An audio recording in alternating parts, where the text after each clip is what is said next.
क्या है, 1 मिनट तो अपने हाथ देना है, अच्छा हो गया, इसमें क्या है।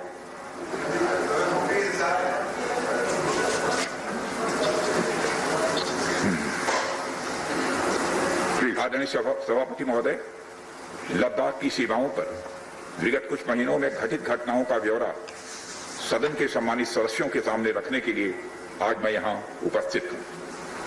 हमारा यह महान देश भारत अनगणित देशवासियों के त्याग एवं तपस्या के फलस्वरूप आज की स्थिति तक पहुंचा है। अध्यक्ष महोदय, स्वतंत्र भारत में भारत की सेनाओं ने देश की सुरक्षा के लिए अपना सर्वोच्च न्यौछावर करने में कभी भी कोताही नहीं बरती है। और आप सबको ज्ञात है कि 15 जून 2020 को गलवान घाटी में कर्नल संतोष बाबू के साथ हमारे 19 और बहादुर जवानों ने भारत माता की सीमा की रक्षा करते हुए अपने प्राणों की आहुति दे दी।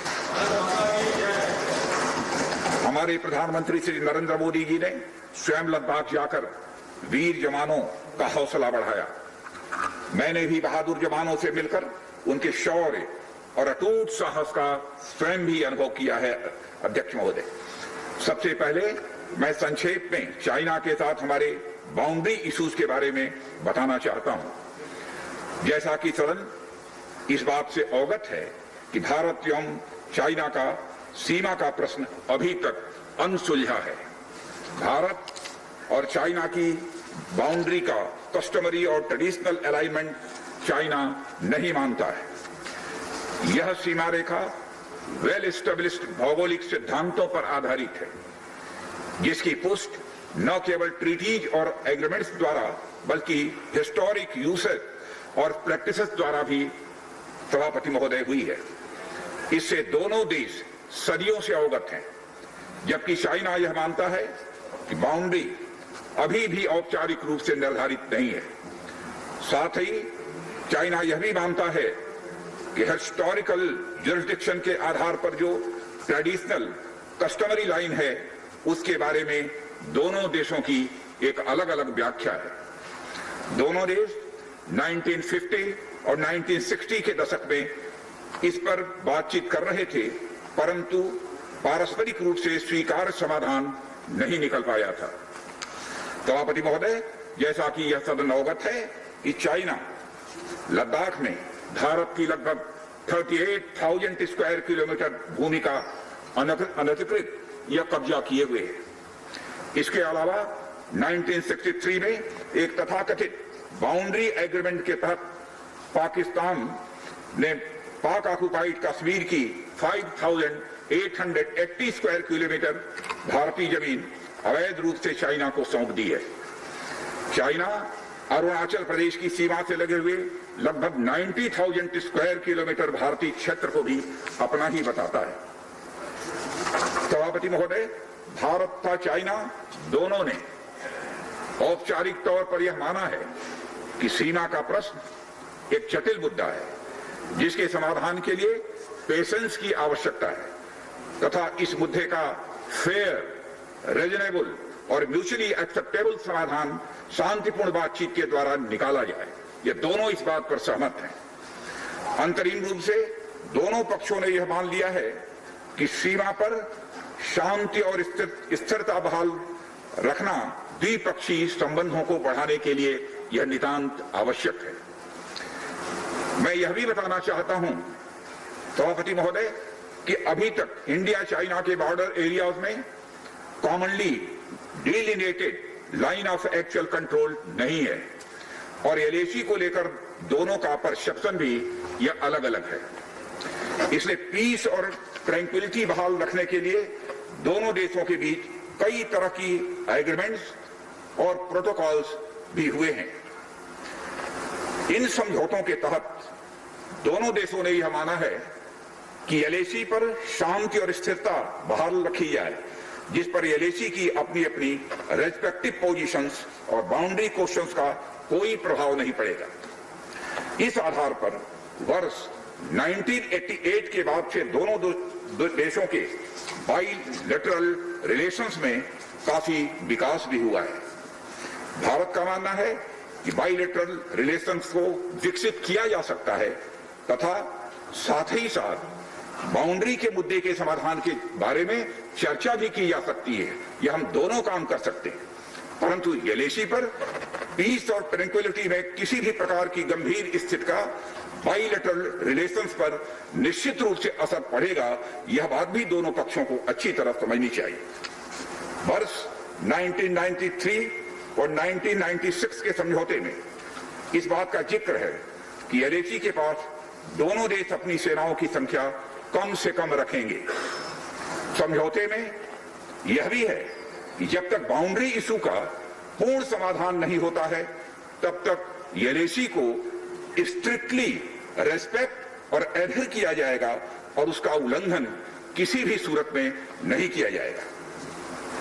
सभापति महोदय, इन समझौतों में भारत व चाइना एलएसी के क्लैरिफिकेशन द्वारा एक कॉमन अंडरस्टैंडिंग पर पहुंचने के लिए भी प्रतिबद्ध हुए थे, पूरी तरह से कमिटेड थे। इसके आधार पर 1990 से 2003 तक दोनों देशों द्वारा एलएसी पर एक कॉमन अंडरस्टैंडिंग बनाने की कोशिश की गई, लेकिन इसके बाद चाइना ने इस कार्रवाई को आगे बढ़ाने पर अपनी सहमति नहीं जताई।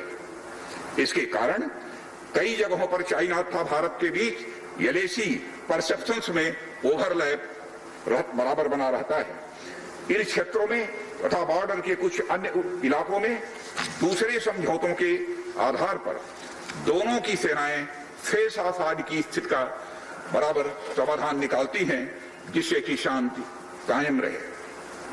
सभापति महोदय, इससे पहले कि मैं सदन को वर्तमान स्थिति के बारे में बताऊं, मैं यह बताना चाहता हूं कि सरकार की विभिन्न इंटेलिजेंस एजेंसीज के बीच कोऑर्डिनेशन का एक इलेबोरेट और टाइम टेस्टेड मैकेनिज्म है, जिसमें सेंट्रल पुलिस फोर्सेस और तीनों आर्म्ड फोर्सेस की इंटेलिजेंस एजेंसी भी शामिल हैं। टेक्निकल और ह्यूमन इंटेलिजेंस को लगातार कोऑर्डिनेटेड तरीके से इकट्ठा किया जाता है तथा आर्म्ड फोर्सेस से उनके डिसीजन मेकिंग के लिए शेयर भी किया जाता है। सभापति महोदय, मैं अब सदन को इस साल उत्पन्न परिस्थितियों के बारे में अवगत कराना चाहता हूं। अप्रैल माह से ईस्टर्न लद्दाख की सीमा पर चाइना ने सेनाओं की संख्या तथा उनके आर्मामेंट्स में वृद्धि की है, जिसे स्पष्ट रूप से देखा गया है। मई महीने के प्रारंभ में चाइना ने गलवान घाटी क्षेत्र में हमारी ट्रूप्स की नॉर्मल ट्रेडिशनल पेट्रोलिंग पैटर्न में व्यवधान डालना शुरू किया, जिसके कारण फेस ऑफ की स्थिति उत्पन्न हुई। ग्राउंड कमांडर्स द्वारा इस समस्या को सुलझाने के लिए विभिन्न समझौतों तथा प्रोटोकॉल के तहत वार्ता की जा रही थी कि इसी भी मई महीने के मध्य में सभापति महोदय, चाइना द्वारा वेस्टर्न सेक्टर में कई स्थानों पर एलएसी पर ट्रांसग्रेशन करने की कोशिश की गई। इसमें कोंकला, गोगरा और पेंगोंग लेक का नॉर्थ बैंक शामिल है। इन कोशिशों को हमारी सेनाओं ने समय पर देख लिया तथा उसके लिए आवश्यक जवाबी कार्रवाई भी हमारी सेना ने की, सभापति महोदय। और हमने चाइना को डिप्लोमेटिक तथा मिलिट्री चैनल्स के माध्यम से यह अवगत करा दिया इस प्रकार की गतिविधियां यथास्थिति को यानी स्टेटस को एक तरफा बदलने का प्रयास है, और यह भी साफ कर दिया कि ये प्रयास हमें किसी भी सूरत में सभापति महोदय मंजूर नहीं है। यह दो टूक शब्दों में यह चाइना को बता दिया गया है। एलएसी के ऊपर फ्रिक्शन बढ़ता हुआ देखकर दोनों तरफ के सैन्य कमांडरों ने 6 जून 2020 को मीटिंग की तथा इस बात पर सहमति बनी कि रेसिप्रोकल एक्शंस के आधार पर डिसएंगेजमेंट किया जाना चाहिए। दोनों पक्ष इस बात पर भी सहमत हुए कि एलएसी को माना जाएगा तथा कोई ऐसी कार्रवाई नहीं की जाएगी जिससे यथास्थिति यानी स्टेटस को बदले। किंतु इस सहमत के उल्लंघन में चीन द्वारा एक बहुत ही वायलेंट फेस ऑफ की स्थिति 15 जून को गलवान में क्रिएट की गई। हमारे बहादुर सिपाहियों ने, बहादुर जवानों ने अपनी जान का बलिदान दिया, पर साथ ही चीनी पक्ष को भी भारी क्षति पहुंचाई है सभापति महोदय, और अपनी सीमा की सुरक्षा में कामयाब भी रहे। इस पूरी अवधि के दौरान हमारे बहादुर जवानों ने जहां संयम की जरूरत थी वहां संयम रखा, और जहां शौर्य की जरूरत थी वहां शौर्य का भी प्रदर्शन किया। मैं सदन से यह अनुरोध करता हूं कि हमारे सैनिकों की वीरता एवं बहादुरी की भूरी भूरी प्रशंसा की जानी चाहिए।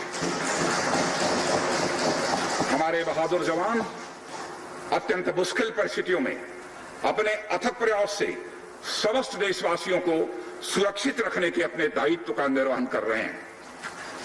सभापति महोदय, एक ओर किसी को भी हमारी सीमा की सुरक्षा के प्रति हमारे दृढ़ निश्चय यानी डिटर्मिनेशन के बारे में संदेह नहीं होना चाहिए, वहीं भारत यह भी मानता है कि पड़ोसियों के साथ शांतिपूर्ण संबंधों के लिए आपसी सम्मान और संवेदनशीलता भी यह रखना आवश्यक है।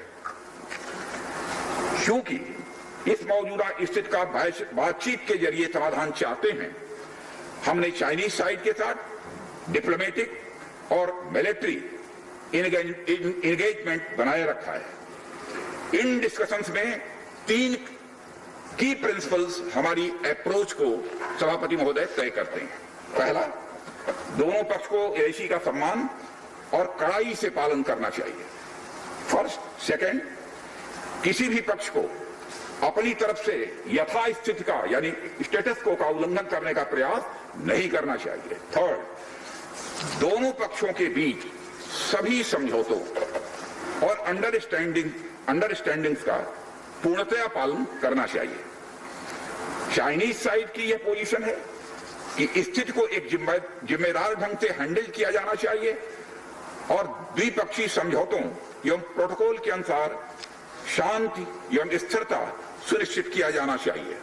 लेकिन सभापति महोदय, इसके बावजूद चीन की गतिविधियों से यह पूरी तरह से स्पष्ट है, उसकी कथनी और उसकी करनी में अंतर है। और इसका प्रमाण है कि जब डिस्कशन चल ही रहे थे, चीन की तरफ से 29 और 30 अगस्त की रात को प्रोवोकेटिव माने उकसाने वाली, भड़काने वाली है सैनिक कार्रवाई की गई, तो चीन की तरफ से की गई, भारत की तरफ से नहीं की गई।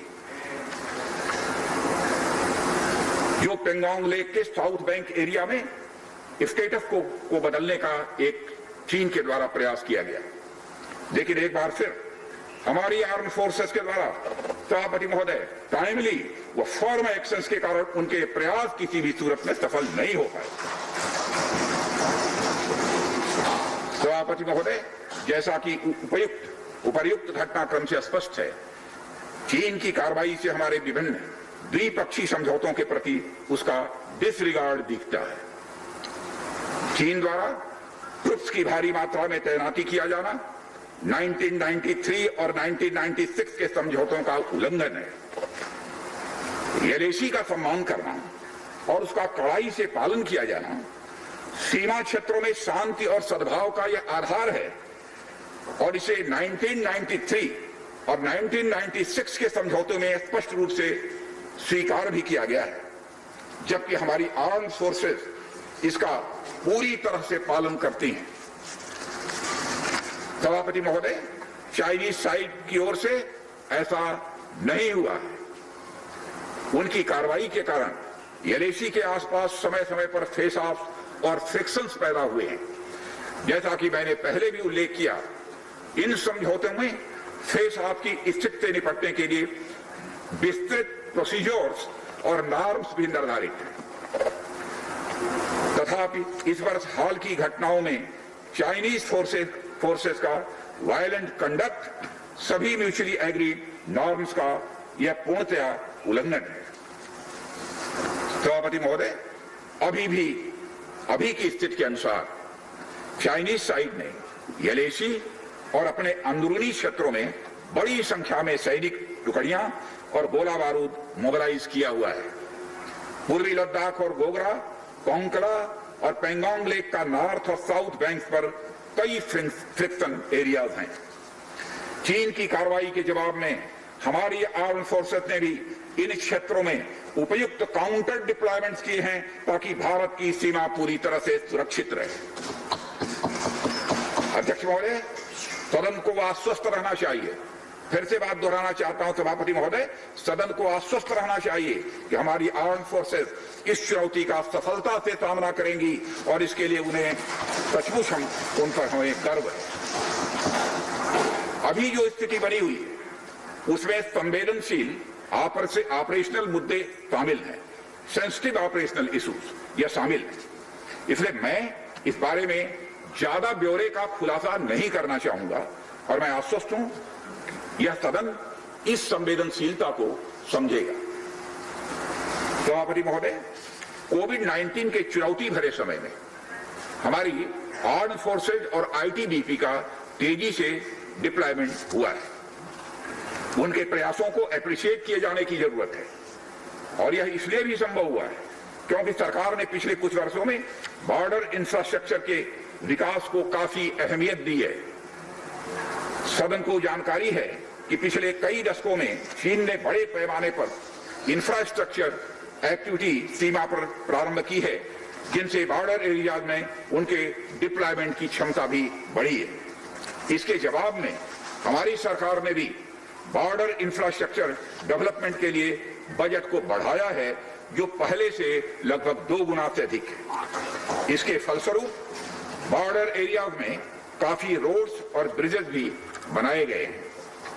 इससे न केवल लोकल पॉपुलेशन को जरूरी कनेक्टिविटी ही मिली है, बल्कि हमारी आर्म्ड फोर्सेस को बेहतर लॉजिस्टिकल सपोर्ट भी मिला है। इसके कारण वे बॉर्डर एरियाज में अधिक अलर्ट रह सकते हैं और जरूरत पड़ने पर बेहतर जवाबी कार्रवाई भी कर सकते हैं। और आने वाले समय में भी सरकार इस उद्देश्य के प्रति पूरी तरह से प्रतिबद्ध रहेगी। देश हित में हमें कितना ही बड़ा और कितना ही कड़ा कदम उठाना पड़े सभापति महोदय, हम पीछे नहीं हटेंगे।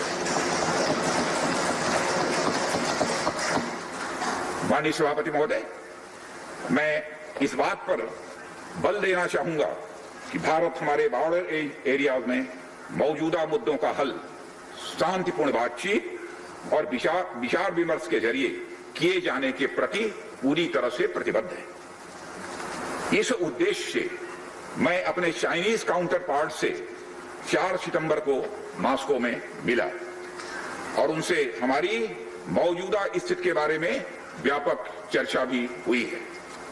मैंने स्पष्ट तरीके से हमारी चिंताओं को चीनी पक्ष के सामने रखा है, जो उनकी बड़ी संख्या में ट्रूप्स की तैनाती, आक्रामक रवैया और एक तरफा स्टेटस को बदलने की कोशिश से संबंधित था। इन सब सारे मुद्दों को अपने काउंटर पार्ट के सामने हमने रखा है और मैंने 2 टूक शब्दों में यह स्पष्ट किया कि हम इस मुद्दे को शांतिपूर्ण ढंग से हल करना चाहते हैं और हम चाहते हैं कि चीनी पक्ष हमारे साथ मिलकर काम करे। वहीं हमने यह भी स्पष्ट कर दिया कि हम भारत की एकता, संप्रभुता और अखंडता की रक्षा के लिए पूरी तरह से प्रतिबद्ध हैं। यह भी हमने पूरी तरह से स्पष्ट कर दिया। इसके बाद मेरे सहयोगी विदेश मंत्री श्री जयशंकर जी भी 10 सितंबर को मॉस्को में चाइनीज विदेश मंत्री से मिले। दोनों एक एग्रीमेंट पर पहुंचे सभापति महोदय कि यदि चाइनीज साइड द्वारा सिंसियरली और फेथफुली एग्रीमेंट को इंप्लीमेंट किया जाता है तो कंप्लीट डिसएंगेजमेंट प्राप्त किया जा सकता है और बॉर्डर एरियाज में शांति भी स्थापित की जा सकती है। सभापति महोदय, जैसा कि सदस्यों को जानकारी है, बीते समय में भी चीन के साथ हमारे बॉर्डर एरियाज में लंबे स्टैंड ऑफ की स्थिति कई बार बनी है, जिसका शांतिपूर्ण तरीके से समाधान भी किया गया था। हालांकि इस वर्ष की स्थिति, चाहे वो ट्रूप्स की स्केल ऑफ इन्वॉल्वमेंट हो या फ्रिक्शन पॉइंट्स की संख्या हो, हम पहले से बहुत अलग हैं। फिर भी हम मौजूदा स्थिति के शांतिपूर्ण समाधान के प्रति पूरी तरह से कमिटेड हैं। अध्यक्ष महोदय, युद्ध की शुरुआत तो हमारे हाथ में होती है, लेकिन उसका अंत नहीं होता है और मुझे कई बार ताज्जुब होता है कि शांति का यह संदेश जिस धरती से पूरे विश्व को गया है, उस धरती की शांति में विघ्न के द्वारा विघ्न डालने का प्रयास किए जाते हैं। और अध्यक्ष महोदय, सदन के माध्यम से मैं हमारे 130 करोड़ देशवासियों को आश्वस्त करना चाहता हूं कि हम देश का मस्तक झुकने नहीं देंगे न ही हम किसी का मस्तक झुकाना चाहते। इस राष्ट्र के प्रति, इसकी सुरक्षा के प्रति हम पूरी तरह से दृढ़ संकल्प हैं। अध्यक्ष महोदय, इस सदन की एक गौरवशाली परंपरा रही है कि जब भी देश के समक्ष कोई बड़ी चुनौती आई है तो इस सदन ने भारतीय सेनाओं की दृढ़ता और संकल्प के प्रति अपनी पूरी एकता और पूरा भरोसा दिखाया है। साथ ही सीमा क्षेत्र में तैनात अपने बहादुर सेना के जवानों के शौर्य, पराक्रम और सीमा की सुरक्षा के प्रति उनकी प्रतिबद्धता पर इस सदन ने पूरा विश्वास भी व्यक्त किया है। मैं आपके माध्यम से देशवासियों को यह विश्वास दिलाना चाहता हूं कि हमारे आर्म फोर्सेस के जवानों का जोश एवं हौसला बुलंद है सभापति महोदय, और हमारे जवान किसी भी संकट का सामना करने के लिए पूरी तरह से दृढ़ प्रतिज्ञ हैं। और इस बार भी सीमा पर हमारे वीरों ने किसी भी प्रकार की आक्रामकता दिखाने के बजाय धैर्य और साहस का परिचय दिया है। हमारे यहाँ कहा गया है कि साहसे खलु स्त्री वसति, यानी साहस में ही विजय स्त्री का निवास होता है। और हमारे सैनिक तो साहस के साथ साथ संयम, शक्ति, शौर्य और पराक्रम की जीती जागती प्रतिमूर्ति है सभापति महोदय। महोदय, माननीय प्रधानमंत्री जी के बहादुर जवानों के बीच जाने के बाद हमारे कमांडर तथा जवानों में यह स्पष्ट संदेश गया है कि देश के 130 करोड़ देशवासी जवानों के साथ खड़े हैं। उनके लिए बर्फीली ऊंचाइयों के अनुरूप विशेष प्रकार के गर्म कपड़े, उनके रहने का स्पेशलाइज्ड टेंट तथा उनके सभी अस्त्र शस्त्र व गोला बारूद की पर्याप्त व्यवस्था की गई है। महोदय, हमारे जवानों का हौसला बुलंद है। दुर्गम ऊंचाइयों पर जहां ऑक्सीजन की बराबर कमी बनी रहती है तथा तापमान भी शून्य से नीचे होता है, उनके उत्साह में कोई कमी देखने को नहीं मिलती है और वे सियाचिन, कारगिल आदि जैसी ऊंचाइयों पर अपना कर्तव्य इतने वर्षों से लगातार निभाते चले आ रहे हैं। सभापति महोदय, यह सच है कि हम लद्दाख में एक चुनौती के दौर से गुजर रहे हैं, लेकिन साथ ही मुझे पूरा भरोसा है कि हमारा देश और हमारे वीर जवान इस चुनौती पर खरे उतरेंगे। मैं इस सदन से अनुरोध करता हूं कि हम एक ध्वनि से अपनी सेनाओं की बहादुरी और उनके अदम्य साहस के प्रति सम्मान प्रदर्शित करें और इस सदन से दिया गया एकता व पूर्ण विश्वास का संदेश पूरे देश और पूरे विश्व में गूंजेगा और हमारे जवान जो कि चीनी सेनाओं से आंख मिलाकर अडिग खड़े हैं, उनमें एक नए मनोबल, ऊर्जा व उत्साह का सभापति महोदय संचार होगा। इन्हीं शब्दों के साथ मैं अपना वक्तव्य समाप्त करता हूँ। बहुत बहुत धन्यवाद। धन्यवाद राजनाथ जी, आपने सविस्तार और संक्षिप्त में भी पूरा विषय सदन के सामने और देशवासियों के सामने रखा है। मैं सभापति के नाते एक व्याख्या करना चाहता हूँ। देश